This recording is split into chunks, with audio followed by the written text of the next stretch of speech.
दादा गुरुदेव श्री प्रिंस जी महाराज एवं परम पूज्य गुरुदेव के पावन चरण कला में कोटि से वंदन अभिवंदन। उपस्थित धर्म पिबंधों, कुछ देर के लिए आपके समक्ष आत्मा की शक्ति साधना इसके बारे में कहने का भाव रहेगा। धर्म पिबंधों, हर व्यक्ति सोचता कि मैं अपनी आत्मा को मजबूत कैसे करूं, मैं ऐसा क्या उपाय करूं जिससे मेरी आत्मा को बल और शक्ति की प्राप्ति हो। तो आत्मा की शक्ति को प्राप्त करने के लिए व्यक्ति को जरूरी होता है साधना करना, जाप करना, तपस्या करना। जब व्यक्ति सारी चीजें जब करता है तब जाके आत्मा को शक्ति की प्राप्ति होती है। जैसे व्यक्ति अपने शरीर की ताकत के लिए भोजन करता है, भोजन यानी शरीर की ताकत को प्राप्त करने की भोजन की जरूरत होती है, और आत्मा को की ताकत बनाने के लिए उसके लिए जरूरी होती है साधना, उसके लिए जरूरी होती है तपस्या, उसके लिए जरूरी होता है जाप।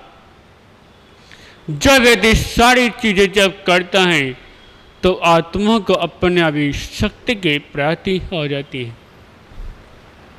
और जब आत्मा को शक्ति की प्राप्ति जब हो जाए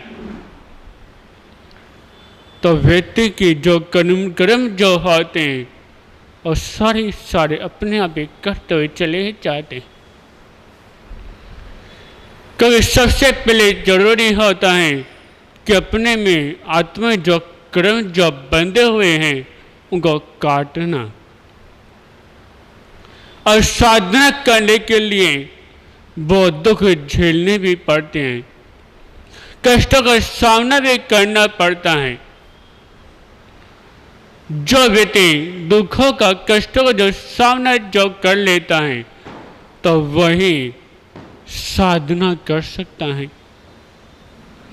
जो व्यक्ति जरा सा दुख झेल नहीं सकता तो साधना बिल्कुल भी नहीं कर सकता। अब साथ में को दुख झेलने के साथ दूसरों को भी सुख देना पड़ता है, और जो व्यक्ति खुद दुख झेलने के बाद दूसरों को सुख देता है तो उसको कितनी शक्ति की प्राप्ति होती है। हमारे 24वें अवतार समन भगवान महावीर स्वामी,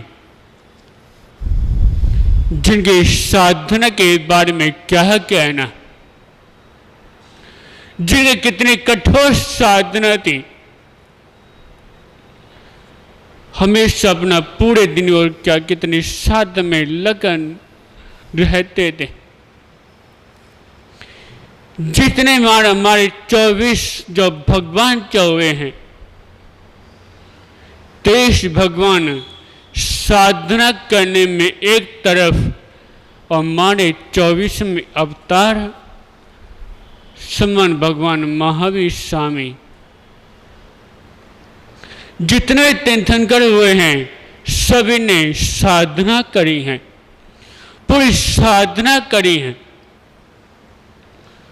पर इस समय जितनी बात, जितनी वाणी पवन महावीर की सुनाई जाती हैं, इतनी और किसी भी तीर्थंकर की नहीं सुनाई जाती। जब भगवान 23वें तीर्थंकर भगवान पार्श्वनाथ की जब जन्म जयंती जब आती हैं तो उस समय उनके बारे में कहा जाता है जो अक्षय तृतीया के पाने जब आते हैं तो उसमें भगवान ऋषभदेव के बारे में बताया जाता है। पर जब हमारे 24वें अवतार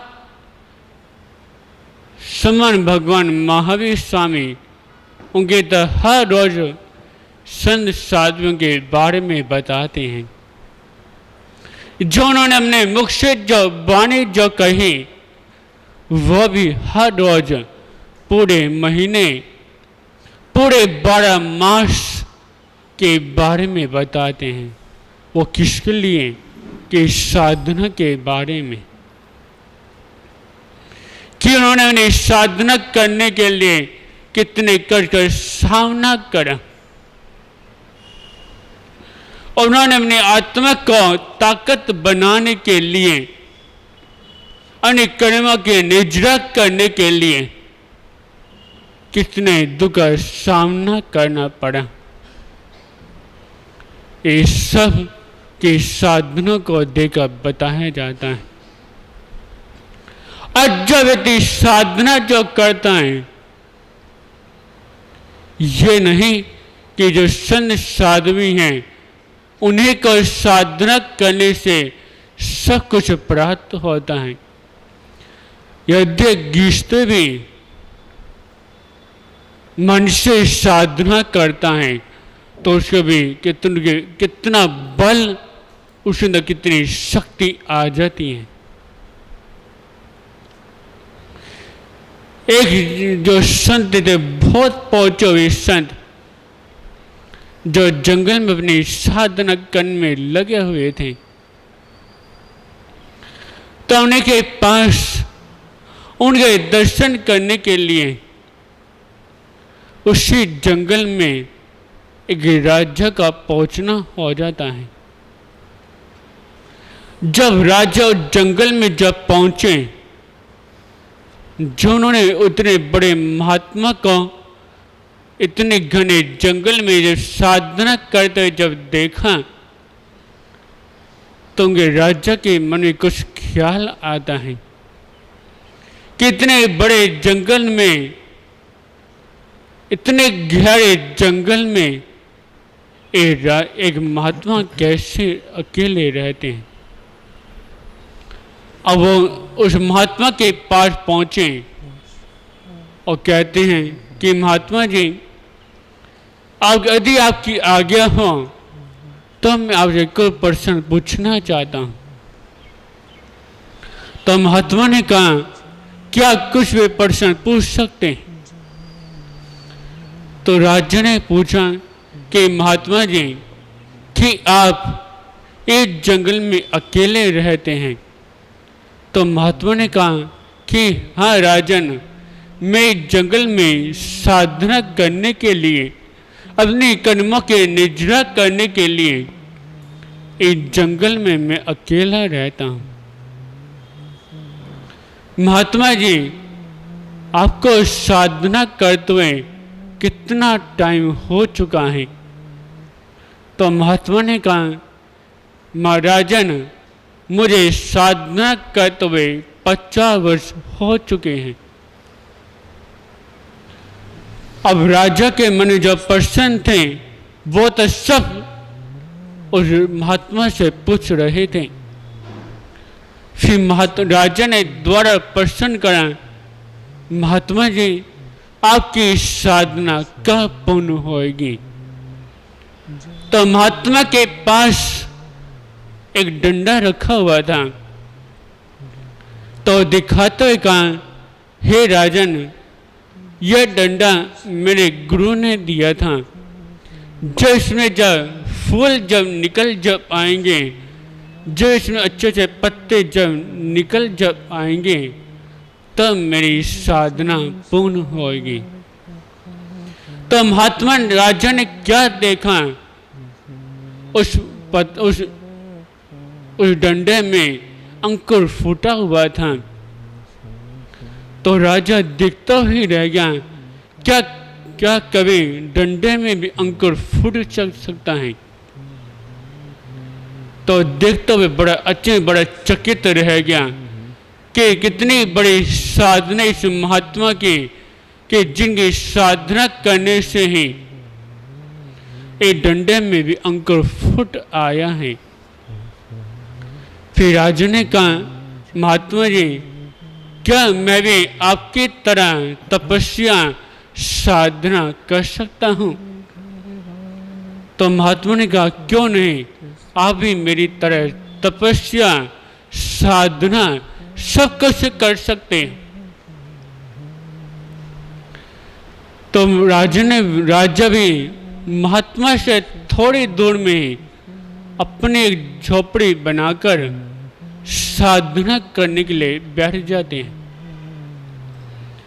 और जो व्यक्ति साधना करने के साथ दूसरों का भी ध्यान जो रखता है, तो इस साधना में उसकी साधना क्या चमत्कार दिखाती है। आधी रात को क्या हुआ, एकदम जोर के बरसात आंधी शुरू हो जाती है। इधर से एक परिवार अपने गांव की तरफ जा रहा था। जब इतनी बरसात आंधी जब देखा तो घबरा जाता है। साथ में छोटे छोटे बच्चे भी। उस व्यक्ति ने सोचा कि कोई ऐसा स्थान मिल जाए जहाँ पे हम थोड़ी देर लिए विश्राम कर लें, या मैं कोई हमारे गांव का रास्ता दिखा दे। फिर परिवार जो पहले जो महात्मा जो बैठे हुए थे के पास पहुंचता है और कहता है, महात्मा जी, हम अपने गांव का रास्ता भूल चुके हैं। इतनी जोर की बरसात आंधी भी चल रही है, अध्याप मार्ग बता देंगे तो आपकी बड़ी कृपा होगी। इतना शांत है, महात्मा का इतना क्रोध आता, इतना ज्यादा क्रोध, क्या था, तुमने मेरी साधना बिगड़ डाला है, तुम पूरी जिंदगी जैसे भटकते रहोगे। वह परिवार तब परी से परेशान दुखी था और महात्मा के ऐसे वचन सुनने के बाद और भी ज्यादा परेशान हो गया। और थोड़ा आगे जाने के बाद उस व्यक्ति ने सोचा, अब पता नहीं कोई रास्ता दिखाने वाला मिलेगा या नहीं। और थोड़े दूर में उनको कौन वही राजा दिखाई दे गए जब ये साधना के लिए बैठे हुए थे। और किसी न किसी तरह हिम्मत करते हुए वो परिवार उस राजा के पास पहुंचा, अपनी सारी स्थिति का उस राजा के समक्ष रख देता है। अब राजा अपनी साधना को बीच में छोड़ के को रास्ता दिखाने के लिए चल पड़ा। अगर ठीक रास्ते पर छोड़ के वापस ने ठीक स्थान में आगे साधना करने के लिए बैठ जाते हैं। अब अगले दिन जैसे सूर्य उदय हुआ, महात्मा ने अपने डंडे में से जैसे कपड़ा हटाया तो क्या देखता है, उसमें अच्छे अच्छे फूल खिले हुए थे, अच्छे अच्छे पत्ते खिले हुए थे। ये देखकर राजा बड़ा प्रसन्न होता है और वो लेकर उस डंडे को लेकर अपने गुरु के पास पहुंचा और क्या, महात्मा गुरुदेव, देखो रात को क्या चमत्कार हुआ है। और महात्मा ने देखा कि जो साधना करे अभी एक ही दिन हुआ कि लट में डंडे कैसे आ गए। अब महात्मा ने सोचा, जरूर रात को चमत्कार हुआ होगा। अब मैं उन्हें डंडे को देखता हूँ। जैसे महात्मा ने अपने डंड में से कपड़ा हटाया तो क्या देखता है कि जो 50 वर्ष की साधना करते हुए जो डंडे में जो अंकुर जो निकला था वो भी खत्म हो गया था। और राज्य पता चल गया कि सब रात को किस कारण हुआ। मैंने उन्हें भटके हुए को रास्ता दिखाया, तो इसे कारण साधना करने के साथ दूसरों की मार दिखाना यही बहुत बड़ी साधना होती है। इसलिए हमेशा व्यक्ति को अपनी आत्मा की शक्ति को बढ़ाने के लिए, आत्मा को मजबूत करने के लिए साधना भी करें और साथ में दूसरों का भी दीन दुखों का भी सेवा और सहायता जरूर करें। तो इसलिए आज सभी से कहना चाहता हूँ कि हमेशा कि चाहते हो कि जो हमारी जो आत्मा है, हमारे सारे कर्म काटें, हमारी आत्मा को बल मिले, तो हमेशा जय तप साधना करें और दिन दुखों के सारे बने। तो इतना ही। ओम शांति।